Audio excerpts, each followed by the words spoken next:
Stone Island from my head to my feet. When I step on the street, I don't know what it costs, but I know it's expensive. She told me she loved me, but really I don't even know if she meant it. And if let's pull this whip, that's numerous offensive. So welcome to another instalment of Culture and Sound. The way we like to start the show is I like to give the boys the opportunity to introduce themselves to you guys. So boys, feel free to introduce yourself.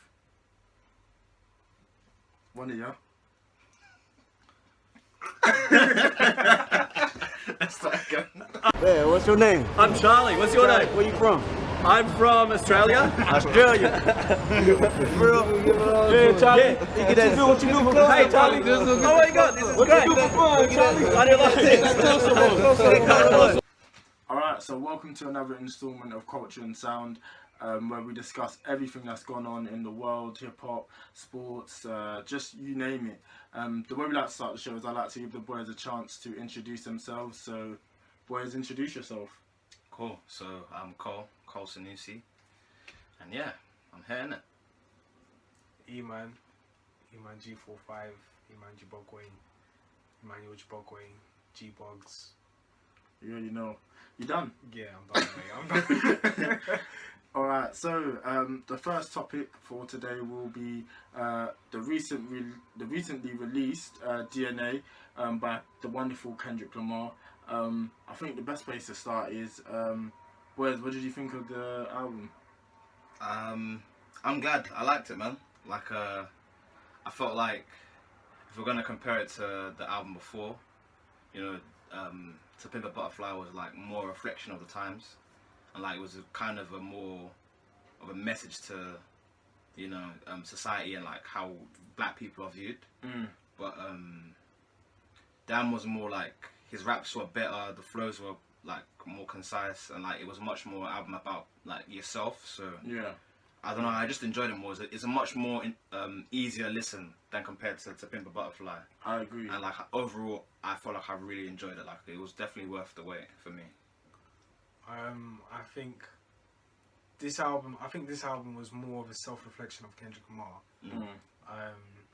Due to the fact, like most of the stuff that he's speaking about is things that he will do, whereas in his previous album he's trying to find himself in he's trying to find himself as an artist where he's expressing his feelings, and he wants to embrace hip hop at the same time be the king of hip hop in the previous album.